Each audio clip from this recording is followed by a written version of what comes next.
Let's talk a little bit about Elijah's ministry, especially the end of his ministry, his legacy of faith. In the culmination of Elisha's ministry, we find a powerful lesson about faithfulness and, if we can say it, the transfer of divine anointing. After years of diligent service as Elijah's disciple, Elisha assumed the prophetic mantle with grace and courage. This biblical account is in 2 Kings chapter 13, and it takes us to the crucial moment when Elisha is facing his own mortality.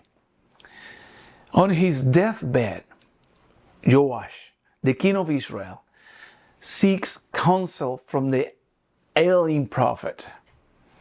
This encounter reveals not only the deep connection between the spiritual leader and the earthly ruler, but also speaks about the importance of seeking divine guidance in every season of your life. Elijah instructed Joash to strike the ground with arrows.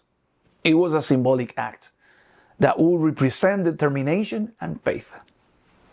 Joash's obedience extends only to 3 strikes, which reveal a lack of vision and commitment. And in response, Elisha laments the king's lack of boldness and predicts a partial victory over the enemies. This is a challenge for us. We should consider how far we are willing to go in our pursuit of divine blessings. Elijah's transition also highlights the importance of preparing successors. Even though he was a prophet and a king, Elijah had been diligent in following Elijah, and now, as the end of his own ministry approaches, he sought to ensure that God's work continued into the new kingdom. The story urges us to reflect on how we are equipping and encouraging our next generation of spiritual leaders.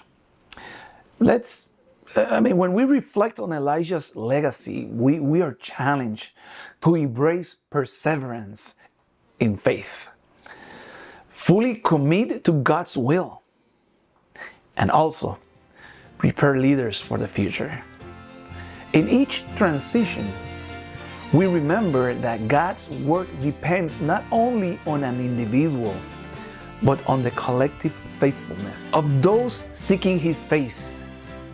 I pray that we may learn from Elijah's life and follow his example of devotion and surrender to the Lord in every stage of our own ministry. God bless you.